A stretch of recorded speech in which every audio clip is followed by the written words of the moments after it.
So yesterday I made a video discussing the work of the ex-ArenaNet employees over at Amazon, now known as Relentless Studios, and their production of a third-person shooter called Crucible. But today I wanted to talk about another selection of ArenaNet devs, and particularly these are the guys headed by Mo, one of the original ArenaNet Studio founders. This is the work of the guys at ManaWorks. ManaWorks is the most recently formed of the groups to spin out of ArenaNet, and they've honestly been extremely vocal. I seriously and deeply recommend that if you guys are watching this video and by the end of this video you're interested in what they're doing, you go to their subreddit. The devs are posting there constantly, showing concept art, iterations of their lighting engine, thoughts and philosophies about game design, several candid references to Guild Wars 2 itself and Guild Wars 1 for what it's worth. And well, in particular recently, Mo himself dropped a couple of posts over there, and believe it or not, even though it's been a couple of months, these guys have a trailer now. Seriously, for a demo and kind of a tech representation of the kind of thing that they're going for, which you can see in the background. Now, I'm not, usually with stuff like this, I would play the full trailer for you guys to watch, but almost no one's watched this on their actual YouTube page. So if you want this with the full audio and to get the proper experience, which I do recommend, check out the link in the top of the description. You can hit that and then come back. But it's absolutely gorgeous. I'm surprised how far and how fast they've come along. And just to be clear, this is not a trailer for a game or a real commercial product or anything like that.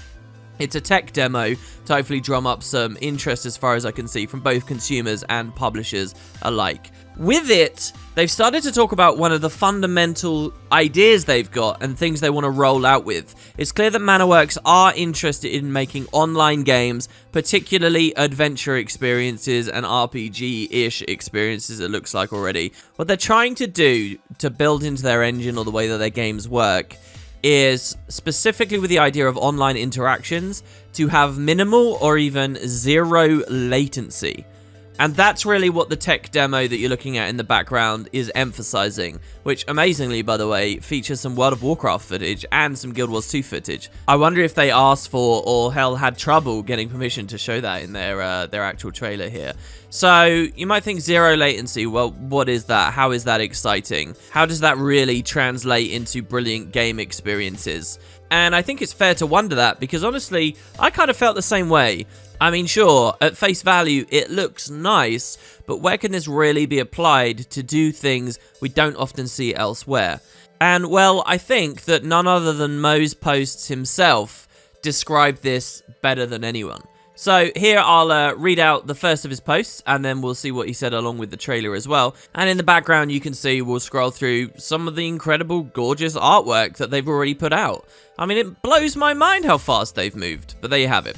So, here's what Mo said first. He said, "Today I'd like to talk briefly about a design goal of ours. Of course, I'm not here to make promises about game design. We can't do that when we don't even have a publishing deal. But if you understand our goals, then that will help you understand why we're focused on some tech we're focused on. We think that online worlds should be first and foremost world simulations that players can tinker with. It should be fun to hang out and play with the world, even when you're not actively pursuing a goal. And, in fact, our experience is that players typically spend more than half their time in an online world just hanging out." So I guess that's kind of true. As I read what Mo says here, it makes me think immediately of my experiences recently in Club Penguin. And I do think there is something more to latch on there than what many of us like power gamers and goal-oriented gamers are probably immediately inclined to think of. They say this, and I very much agree with this: when a world is first a fun simulation, you can later add goals and rewards to create challenge. But if a world starts as a bunch of scripted goals and rewards, you really can't go back later to make it a fun simulation. So, i.e., I think what they're really wrestling with here is the idea of to what degree can you make a theme park MMO built on top of something that is a fun sandbox. Right, if you get that underlying level, if the core of the world is suitable, then you don't have to be in this constant rat race of churning out all this other theme park stuff, these goals and rewards, because the base experience is something very powerful. And I very much believe in that too. In our experience, we know we're succeeding if players solve challenges in ways that developers never imagined. Throughout the years, we've used that as a litmus test. We want to introduce a set of tools with robustly simulated interactions between them, and then hopefully see players find combos that we never thought of. This concept of encouraging players to experiment, to find their own novel solutions to the game's challenges, is powerful in single-player games, but I think it's even more powerful in multiplayer games, because creatively solving problems together is what makes a community. I'll use an extreme example to make a point. In a single-player game, if you put a dragon on top of a high cliff with no way to get there, that would be unfair and bad design. In a multiplayer game, it would still be unfair, but probably the community would figure it out anyway. Maybe they'd find some unexpected multiplayer skill combos that would enable them to do something tricky. Soon there'd be a community solution documented on a wiki, and people would start organizing dragon runs at set times of each day, and before you know it, the world would be farming this supposedly unreachable dragon like it was no big deal. That's the power of multiplayer experimentation. But an obvious, skeptical question to ask is, if this is really so powerful for online worlds, why do we mostly see this in single-player games? I mean, Breath of the Wild is probably better at supporting tinkering than the world than any online game out there. This stuff seems to extend so naturally to multiplayer. I play a single-player game and I can levitate a box, so I should be able to play an online world and levitate a box with my friend standing on it. I play a single-player game and I can jump off a building into a moving vehicle, so I should be able to play an online game and jump off a cliff onto the back of my friend's griffin while he's flying it. I play a single-player game and I can divert a path rolling a boulder, so I should be able to play an online game and get each of my friends to divert it a little turn until collectively we've gotten it to roll somewhere that none of us could have gotten it to alone. I play a single-player game and I can swing from a rope, so I should be able to play an online game and swing from a rope that my friends are holding. If this stuff is so easy to envision, why don't we see it in games? I'm sure you can guess my answer, because it's so hard to implement. So next time I write, let's get back to tech and talk about what it would actually take to pull off some of these ideas. So I do think that he's onto something there. I think there is a whole world of multiplayer physics-based interactions that could build any kind of online setting into something much more than we've seen before, and latency is going to be a crucial component there. You know, as I look at what a lot of ManaWorks are doing, and they'll talk about the idea of having like multiplayer vehicles and stuff a bit more soon. As I read all of this, it makes me think about my formative years playing the early Halo games, particularly Halo Combat Evolved and Halo 2. Now, these were kind of hybrid experiences, largely single player, particularly on the tricking scene, but co-op opportunities and obviously competitive multiplayer later, and built these immense tricking communities where this example Mo offers here of a dragon on a giant mountain that you can't get to, I very much remember that is exactly what the Halo community did. Stuff like warthog jumping, where people would specifically try to get to these ludicrously out-of-place positions because the game's physics with piles of grenades that could launch one object into another and then you're standing on the next one and it sends you flying, or energy sword lunge cancelling, and so on, was just so robust and fun to mess with. And then obviously there are more contemporary game experiences. They offer Breath of the Wild here. The question is, why don't we see more fully online experiences doing that? And note the lack of the word MMO here. I don't think ManaWorks have necessarily committed to making MMOs, just to be clear. The idea that they put forth is that the tech's not there, but I wonder if that's really true. Is it not just that MMOs are so scared of people having too much control, because giving the player too much control means that they might invalidate the progression you've laid out for them, that they'll skip or refuse what should be meaningful content, and worst case scenario, they quit early, you lose a sub fee, or microtransaction revenue, or matchmaking times, and so on.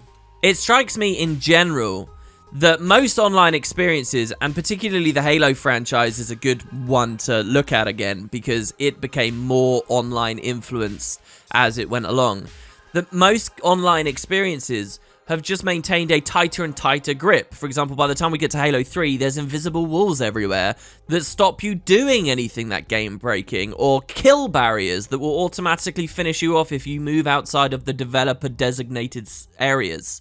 Meanwhile, games like Breath of the Wild and single-player non-online experiences, they're more comfortable to relinquish that control. And is this entirely born out of the tech? Well, we'll see. Mo's other post here is also extremely interesting. Now, this one is 18 days old. It came out right with this trailer. And he says this: zero latency. I want to jump off a cliff and land on the back of my friend's griffin while she's flying it and ride along with her. The problem is, where my friend's griffin currently is on her screen is not where it is on my screen. If I stick the landing on my screen but miss on her screen, am I now on her griffin? Or once I'm on her griffin, if my friend is about to slam us into a tree branch but pulls up at the last moment to avoid it, but I don't find out about that until later and I see myself hit the tree branch on my system, then did I hit the branch or didn't I? Latency is the constant thorn in the side of online games. Latency to the server forces games to make trade-offs between server validation and immediacy of control. Too often you end up feeling like I'm controlling my character instead of I am my character. And latency between players takes problems like the Griffin one and turns them into months-long research projects. Admittedly, riding on your friend's mount is cool enough that it's probably worth the months-long research project. The problem is, it's one-off research for a one-off interaction, which doesn't help with the hundreds of other player-to-player interactions you want to do. There's got to be a better way. Without latency, it would be easy. Try playing one of the Lego games with split-screen local co-op and jumping on the back of your friend's vehicle. It just works. It's not an advertised feature, it's not needed for the game, but it works. With no latency, a vehicle driven by a friend is like any other moving platform. You're probably thinking, I wish online games could run like that too, with no latency locally, but then still synchronized over the network somehow, so that the world stays consistent between players and so everything can be server validated. Well, I like how you think. I've had that same thought many times. Years ago, I got to work with a team of brilliant technologists who proved that this was possible, if maybe ahead of its time at that time. And since then, we've seen a lot of network model innovations in games. It must be possible to take these learnings and apply them to a modern online world. Since we're at the start of a new studio, having to re-implement tech and tools anyway, it's a good time to build a solid foundation for the future. So, at ManaWorks, we built everything this time to support a latency-free world. Let's get back to what we're trying to accomplish here. Anything I do should happen immediately on my screen. An online world should have the same immediacy of controls as a single-player console game. All players should have a consistent view of the world. It shouldn't be like a normal online game where I see myself in real time, but my friend a quarter of a second behind, and my friend sees the converse. It's not that we can beat the speed of light. My friend still can't know I jumped until I can transmit that message to her system. But soon after finding out, we should both be seeing all the same things on our screens. We should do all this while retaining the server validation and cheat-proofing that online worlds have always had. Finally, and most importantly, we should take the thorn out of the side of online world development. Developers shouldn't have to do months-long research projects to add things like the ability to land on and ride a friend's mount. As with split-screen local co-op games, that stuff should just work. What do we get out of that thorn in our sides? We get to think about all the physical interactions that should exist in online worlds today and don't, and ask if we can make those possible. Can I levitate a box with my friend standing on it? Can my friend and I move something together or divert a rolling boulder together? Can we balance a platform together? Can I jump onto a lever to launch my friend into the air? Can I swing from a rope my friend is holding? Can I stand on my friend's shoulders? These are ideas, not design promises. We're at the very beginning of this road. Let's see where this technology can take us. Mo. So there you have it, that's the case he's making. Some repeat examples in there, unfortunately, but I think we get the gist, and well, the footage that they've shown certainly corroborates that they've got something going. Additionally, there is this other post here that isn't really about the zero latency stuff. Obviously, they do have other things in mind, and this one's a little bit more multiplayer focused. Mo said, we've long espoused the idea that when you're going to make a multiplayer game, you make it multiplayer first, and then you make the game.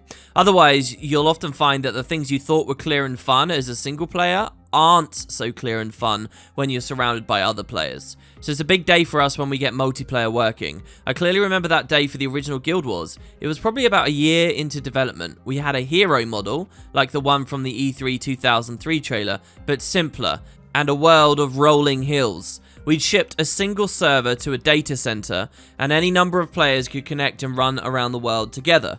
There was nothing to do in the world, no gameplay yet, no UI, but that stuff starts to come online quickly when you're building on a solid foundation. With Guild Wars 2, we followed the same multiplayer-first philosophy, but we weren't starting from scratch, so there wasn't a single day when it all came together. But with ManaWorks, again, we had to start from scratch. So again, we had a very memorable day the first time all our tech was hooked together and working properly, with servers hosted in a data center, and we could all run around the world together. That day was February the 28th, 2020, I would say. And he says, I've taken a photo, which I'll link below. He also says down here, importantly, we haven't signed a publishing deal yet. Things like scope, time frame, features, and platforms depend greatly on which publisher we work with. So we're not going to get into speculating about game features. Still, we think we've got something to cool here, and we want to share it with you. And then that's basically all the information we've seen in the video so far. We'll also note, again, as I did at the start of this video, you guys should really check out their subreddit, because there's a lot of stuff on there, including many other posts about like visual noise and just general game design goodness that it would take far too long for me to squeeze all into this one video. So please feel free to, and I'll keep you guys in the loop about the big things happening with this studio as time goes forwards. Thanks very much for watching, guys. Let me know what you think about what they're doing, and I'll see you next time.